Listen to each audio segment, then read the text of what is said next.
but I do want to respect everyone's time, and we always have a lot to talk about. So I would like to start by welcoming everybody to the WPS Middle Years Program Night.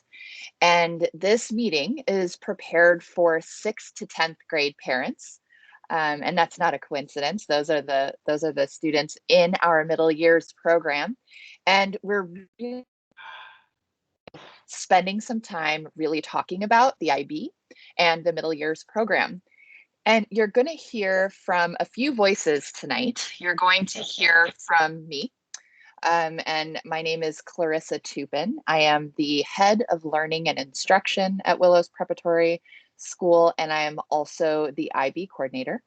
I'll just switch right here to our slide. And you're also going to hear from Carrie Clark, who's our director of college counseling.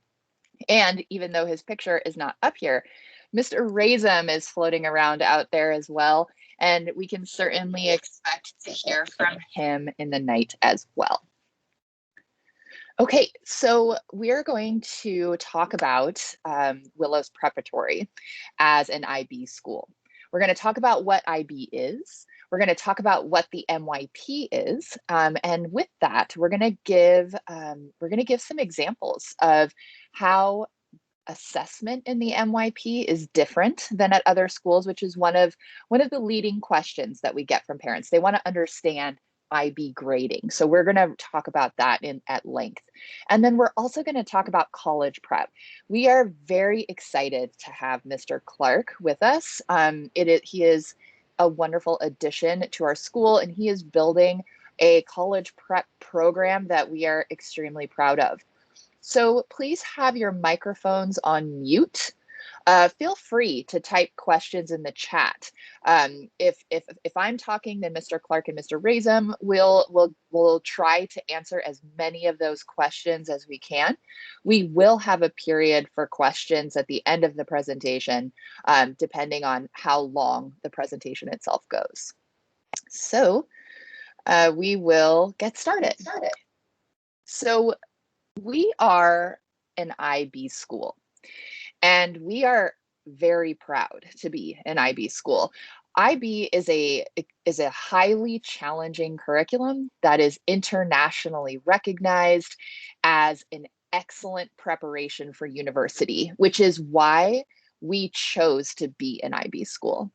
And you can take some time and look at some of these quotes from different undergraduate admission departments from different universities.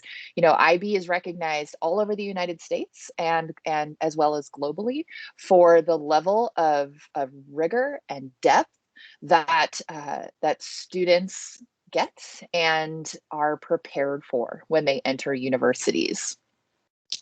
And so I'll just take a second. I always like to show this. I'll just take a second to talk about IB acceptance rates at top universities. So US universities evaluate academic grades in the context of a student's high school's curriculum and to the degree of its rigor. So just take a look at this graphic for a second.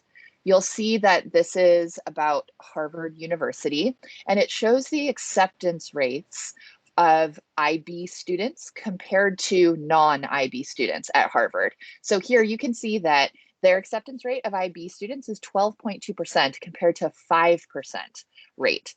And IB course credits are awarded credits at Harvard. Stanford, you can see 17% IB diploma acceptance compared to 4.65 acceptance rates. And again, taking the IB courses, taking the DP courses gives you credit. The day you arrive on Stanford's campus as a freshman, you've already got credits. And here's MIT. So look at this acceptance rate for IB students, 23% for the IB diploma. And again, course credit is awarded. So, again, it's pretty clear, it's pretty obvious. IB is an incredible curriculum, or it's an incredible approach to curriculum. And one of the reasons why it really stands out compared to other schools is that the IB aims to develop inquiring, knowledgeable, and caring young people. And they do this because they believe that is how we create a better and more peaceful world.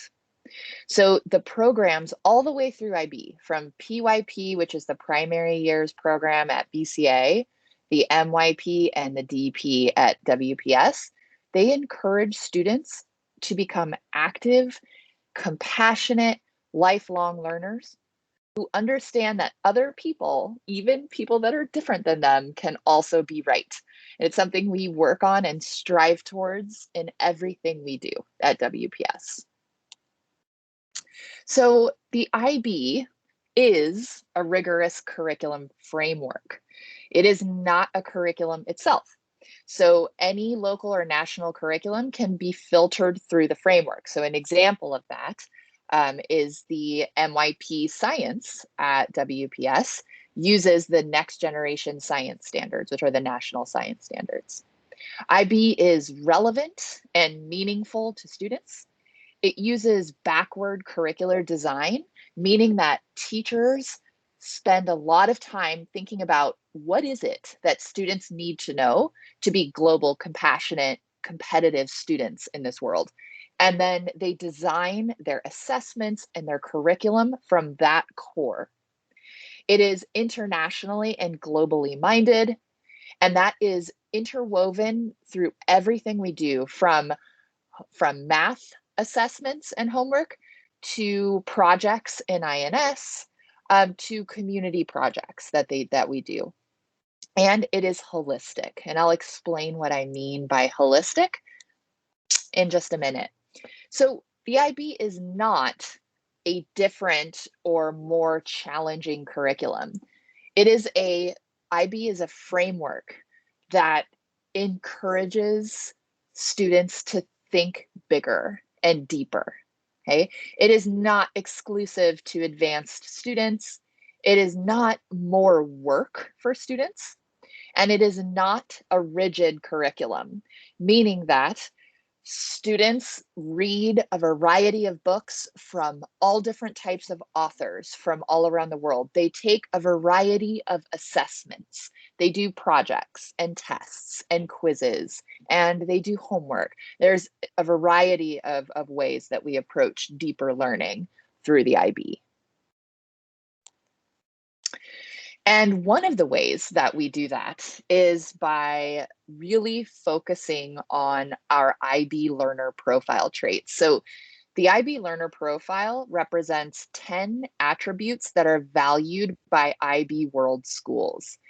And these traits allow us to teach very specifically, very targetedly and intentionally. We teach students how to be better students. We help them to reflect on their learning process and who they are as people and of people around them.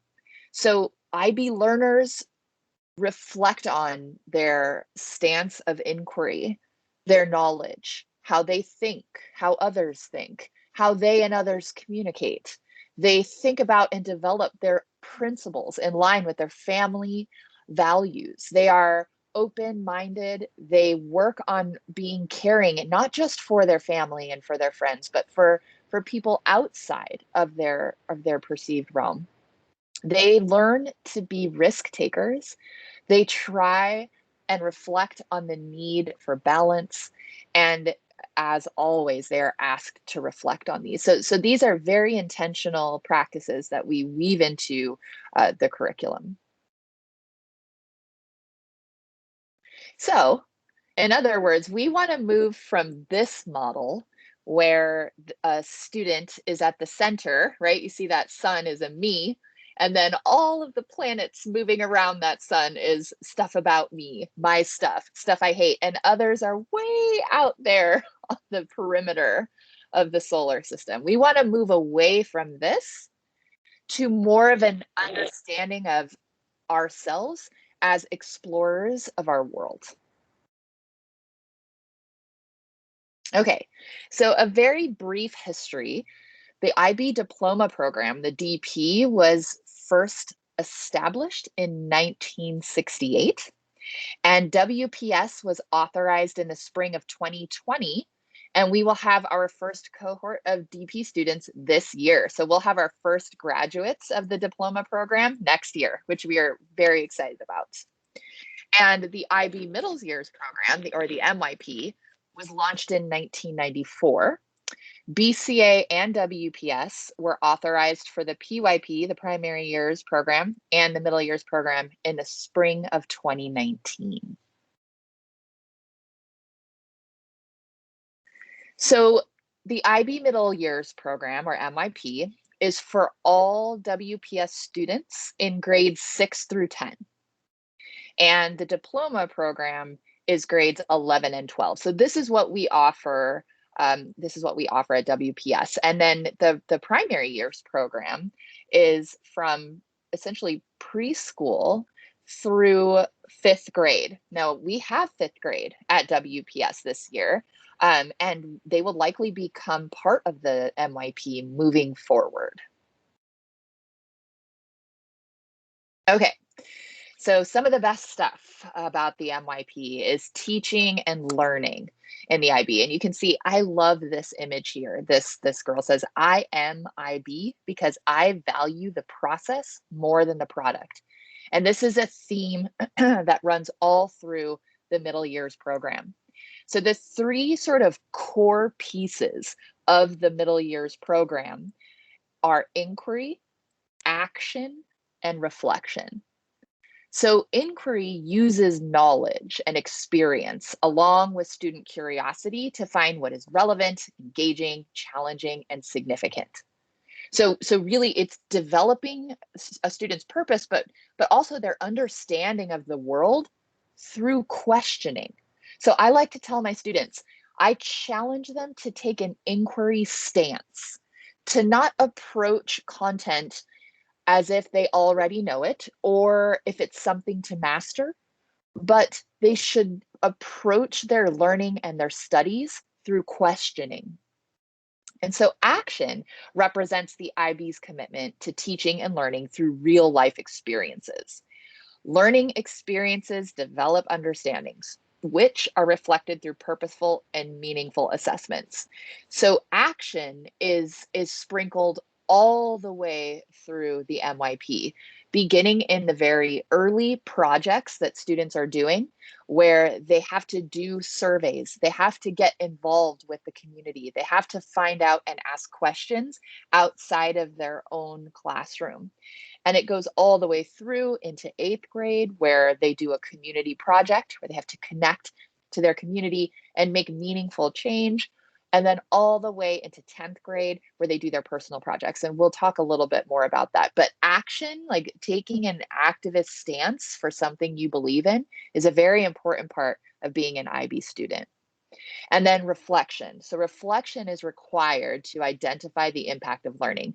So when I showed you that slide of the learning profile traits, all like understanding who you are as a learner and improving as a human being requires reflection at the core. So it supports students in becoming critical thinkers and creative problem solvers in a way that supports their own self-management and development of those skills. And this is a big reason that we hear from colleges why they love IB students, because not only are students graduating from the DP with an immense amount of knowledge. I mean, these courses are really intense, but students really learn a lot. But they are students who have learned through inquiry, who have taken action in things that they believe in, experts at reflection, right? Which is something we all need to grow in. Okay, so this is the IB MYP program model. So you can see we have the learner profile traits. You can see action, service, international mindedness, right? This is sort of like the model of what the MYP is. And we've been talking about each of these elements. So again, the MYP journey is grades 6 through 10. So in IB language, that would be years 1 through 5. Approaches to learning are at the core there. So it's really about learning how to learn.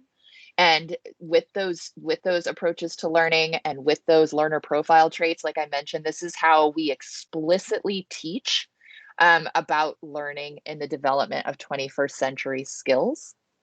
And they have the approach to teaching, which means that everything that we teach as teachers, everything that students are learning, they're learning through global contexts. So they're applying their knowledge, they're applying their skills to problems that are outside of their own classroom, that stretch out into the world. And they do this through concepts. So this means teaching and learning to ensure meaningful lifelong learning, understanding how to apply and transfer knowledge in real world situations. This really means teaching beyond facts to develop creative and critical thinkers. They do their grade 8 services action project. So this is their community projects, and Mr. Glynn is the coordinator for that. And we're very excited for our projects this year, and we're hoping that COVID doesn't stifle them as much as they did last year. So fingers crossed for that. And then in 10th grade, they do their personal projects with Mr. Smith and Miss Espinoza.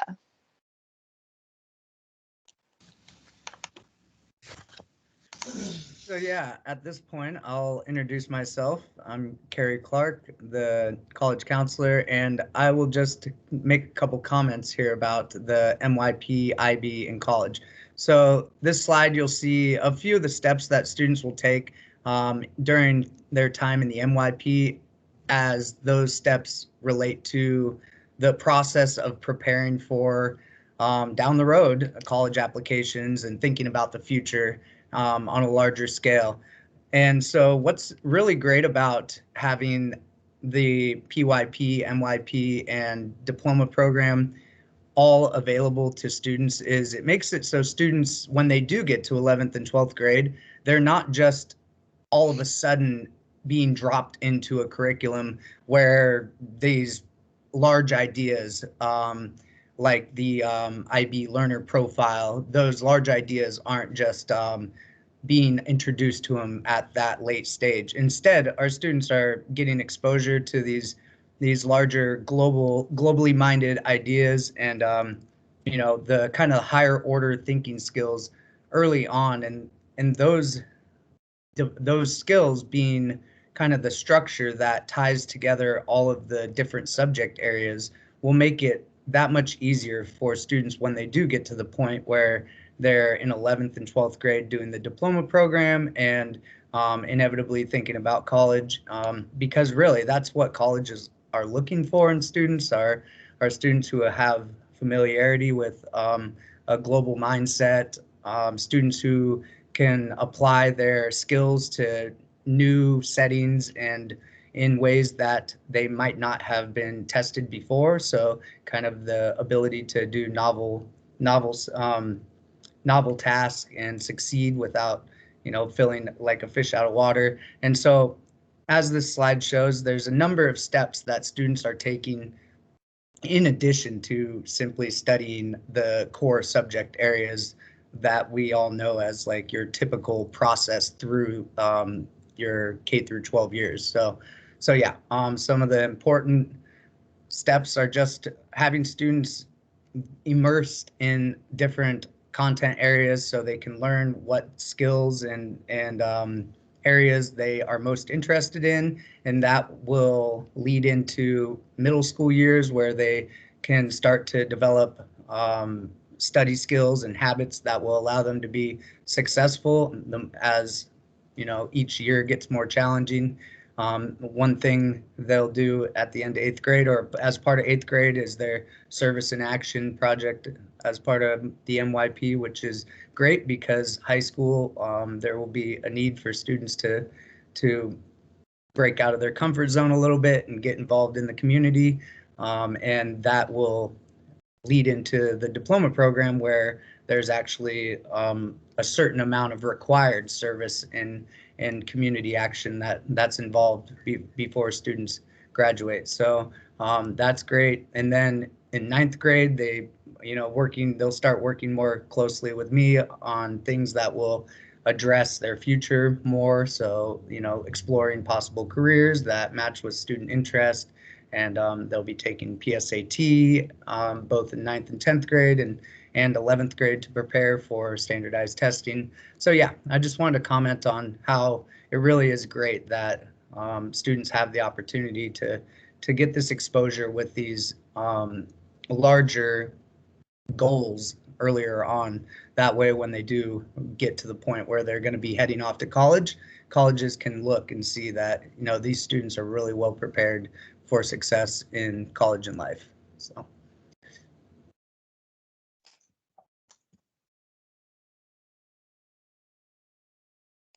All right. Okay. So of IB, specifically MYP. So what does it look like in practice? So as evident in the academics, there are 8 subjects that must be taught, and there is an emphasis on language and technology. And there is a paradigm shift in teacher pedagogy where instruction is inquiry-based. It is aligned IBO objectives to local and national objectives, and there is an emphasis on collaborative work. So students work together a lot. And it is a very, very important skill. One of the first days of school, I really talk to my students and really challenge them to find these high level careers where you don't have to work on highly productive teams. And it's very challenging to do. There in this global world, there is not many jobs, high level jobs where you are working alone. And so we really stress the importance of knowing who you are and what you bring to a team, as well as knowing how to work with that team. It's a very important skill that is really emphasized in IB work. So also the community project in 8th grade. So, we've mentioned this several times. This is something that the 8th graders work on over the course of the year with their coordinator, which is Mr. Glynn. And they have to pick a meaningful project. It's not just community service. It's making a meaningful impact in their community.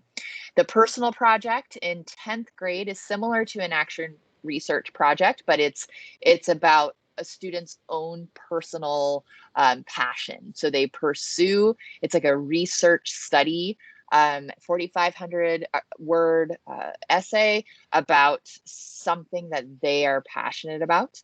And another thing that is super core, very important, and super rich about the IB is their criterion-based assessments. And I'm gonna talk about what that is.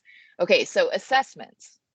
Assessment aims to support and encourage student learning by providing feedback on the learning process, to inform, enhance, and improve the teaching process, of course, to provide an opportunity for students to transfer skills between disciplines, to promote positive student attitudes towards learning, and I'm going to dig into that one a little bit more in just a second, to promote a deep understanding of the subject, to promote the development of critical and creative thinking skills, and to reflect on the international mindedness of the program, as well as to support the holistic nature of the program.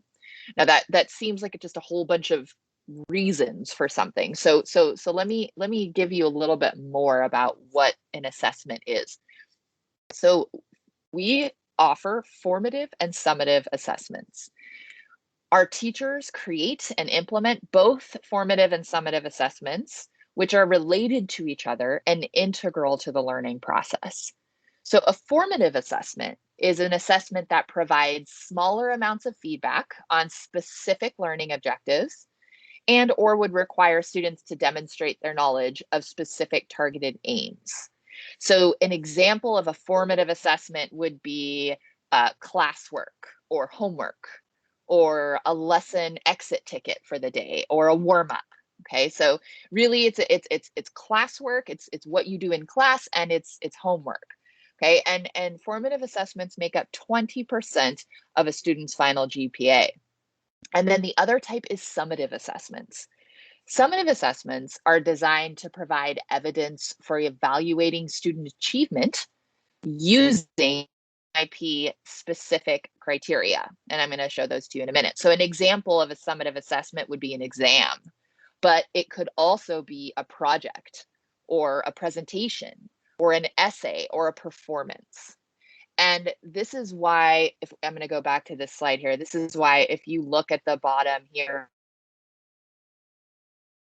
the program to promote a deep understanding. That's why it's important that summative assessments are more than just tests. Okay? So the assessment criteria are used to grade summative assessments. Each subject discipline, so each class, art, math, science, they all have a set of 4 objectives that they use to grade and score a student's work. And these objectives are A, B, C, and D, and I'm going to give you an example in just a minute. MYP objectives are described in terms of what students should know, what they should understand, and what they should be able to do by the end of the program. Okay, and then each discipline or each class, right, each discipline's objectives align with one of those criteria, and both summative and formative tasks can be assessed using these criteria. Okay, so the objective criteria for each discipline is described here. So if you're looking at language and at A, B, C, and D. A is analyzing, B is organizing, C is producing text, and D is using language. This is how an L&L or a language and literature teacher is going to grade an essay. They're not just going to go through with a pen and mark what's wrong and then give like a percentage at the end. The teacher is going to use these 4 grading criteria to give a multi-dimensional assessment of the student's work. They're going to really look at how is the student analyzing the work? How are they organizing it? How are they producing the text? And how are they using language? Okay, so it's a very rich way of understanding and giving feedback to students so that they can grow in multiple ways and multiple approaches to their work. So you can see here, if you just take a second and you can look at any of these disciplines, these are their 4 criteria that they use to assess summative work.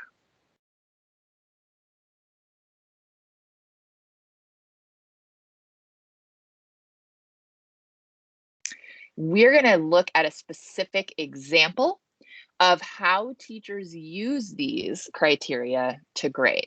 So we're going to look at the thing I know best as a science teacher. We're going to look at the sciences.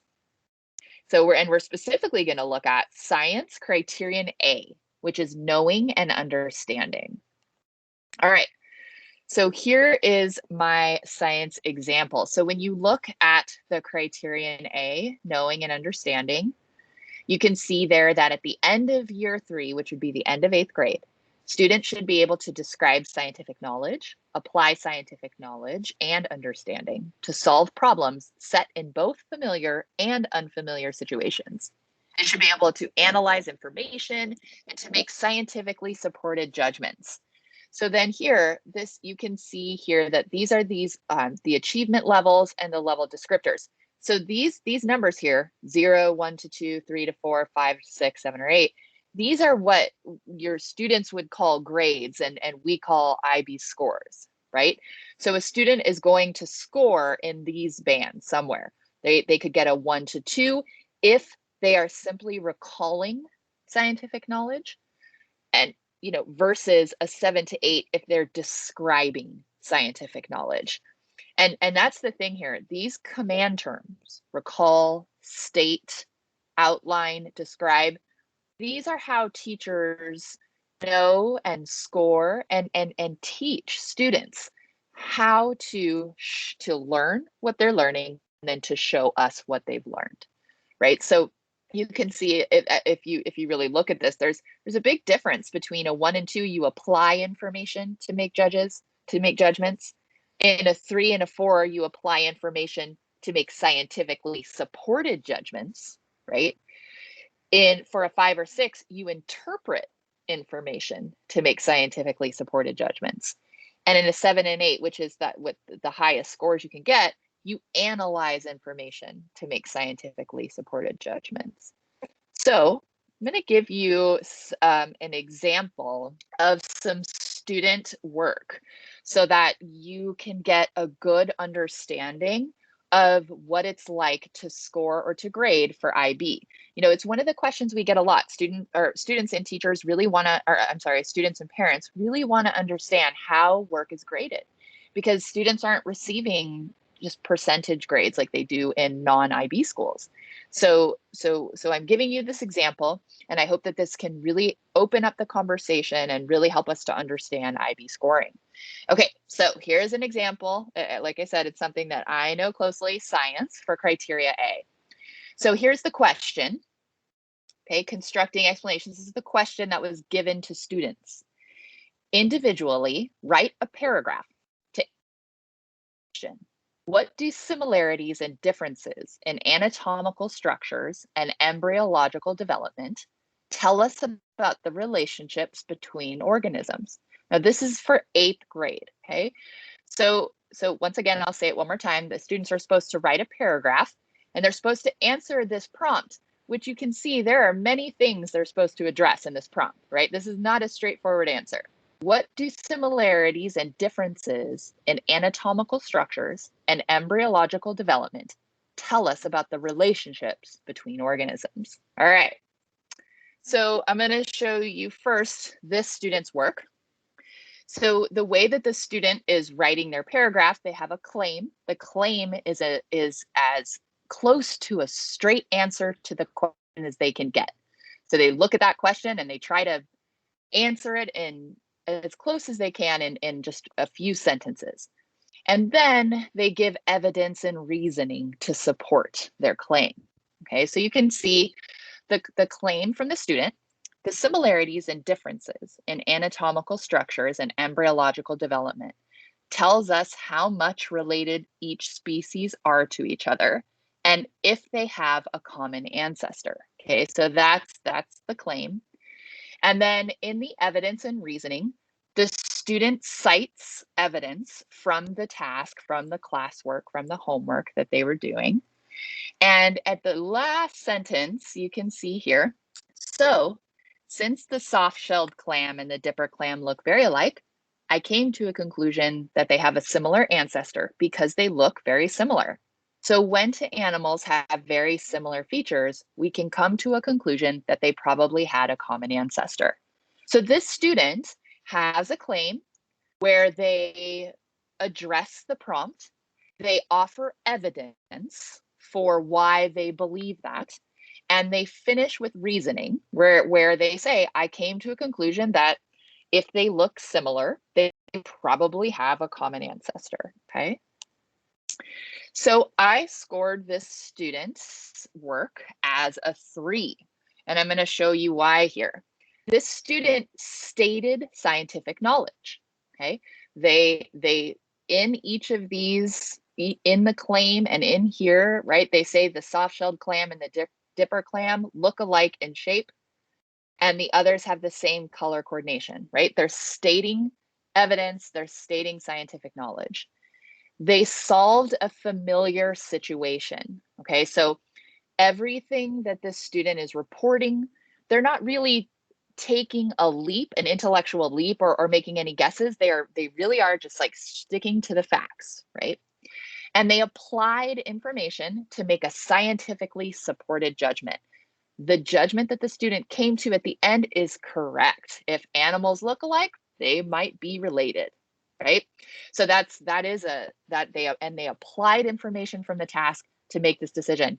This is a solid 3, okay? So now I'm going to show you another one. So you can see right off the bat, this one is much longer. And, you know, longer doesn't always mean better. I always try to help my students to be concise. And in 8th grade, you know, not everyone is perfect at doing that. So, but longer is not always better. But take a second and look over that claim. I'm going to read it, but I'm only going to read it once, and it's kind of a mouthful.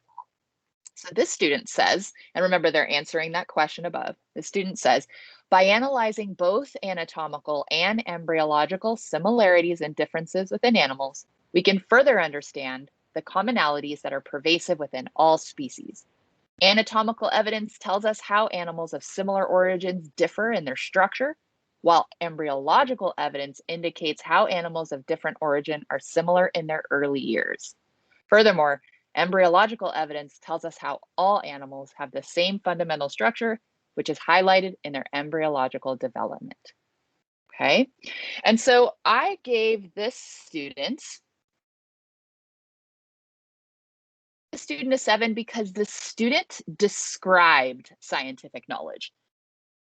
The student state something. They really described their understanding of it. Okay, they solved an unfamiliar situation, and I'm going to show you that in just a second. And they analyzed information to make scientifically supported judgment. So a big difference here, and I want you to see this because I really want parents to understand this. If you look at this, the beginning of this highlighted portion, the student says logically, species are going to have more in common when they are two cells as opposed to a fully developed adult. This all tells us that when species are in their very young stages, there is practically no differentiating them. Consequently, embryological evidence highlights the commonalities between species that may look different on a structural level. Meanwhile, anatomical evidence shows us how evolution has affected species and dictated adaptations. So this part that the student wrote, this wasn't written anywhere specifically in the book. This was the leap that I was hoping students might make. This is the student really analyzing, solving, and describing their understanding, making these deeper connections, right? So even the student that got a 3, there was nothing that was incorrect about this student's answer. And it's really about going back to this. It's really about meeting the language within these bands, leaving these level descriptors. Okay, so I'll leave you with that for a minute. I know it's a lot to digest and it takes time to get used to, but I really wanted you to have an example to really get to understand how grading works in the IB. Okay, so the criterion that you just went through that I showed you, the A, B, C, and D, these objective criterion assessments provide a holistic approach to the evaluation of student work, right? It's not just about getting something wrong. It's about genuinely improving in these skills. So for final report cards and final grades, okay, so how do these work? Especially if you're new to the MYP, if you're new to WPS, you have not seen an IB report card yet, okay? So report cards are released once per semester in January and June. And the final grade is determined by summing the achievement levels from the grading criteria and then converting to a final grade and a GPA. So you can see here is an example, or here are examples where I'm the teacher from past years of 2 different report cards. Okay, so there's one on the left here and there's one on the right. So you can see that a student is receiving a score, their achievement level, in each of the 4 criteria. And then those are summed, okay, and then converted to their final grade. So they're summed here, and then they're converted to this final grade of a 6, okay? So you can see they got a 6, the maximum they could have got was an 8. So we got 6, 7, 7, 6. Okay, and the student got a 7 on their formative score. So remember, that's the homework and the classwork. They got a 7 there. So you can see this student did not get all 8s. And they still got a 4.0. And that's what I want to show you here, this class GPA. They still got a 4.0 because 6s and 7s with a high score in your local formative score will still yield an excellent GPA. And that's because as you saw when I showed you those examples, that 3, that was not a bad grade. That student didn't get anything technically incorrect. It just wasn't as developed. So over the course of the year, that student would continue to improve and develop their ability to answer the prompt completely and holistically. Their scores would move up and they could still earn that 4.0. Here's another example of students who had a 4, a 5, a 5, and a 4.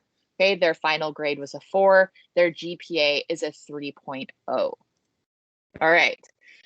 So the final grade is given to each student at the end of every year. And again, it's determined by summing the achievement levels from those 4 criteria and then converting it to these grade boundaries. So you can see here that if a student, so let's look back at this student got a 6 and this student got a 4.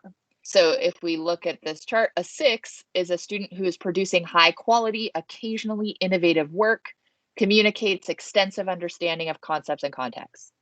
When you look at the 4, it produces good quality work, communicates basic understanding of most concepts, and contacts with few misunderstandings and minor gaps, right? So that 4, that's a good grade.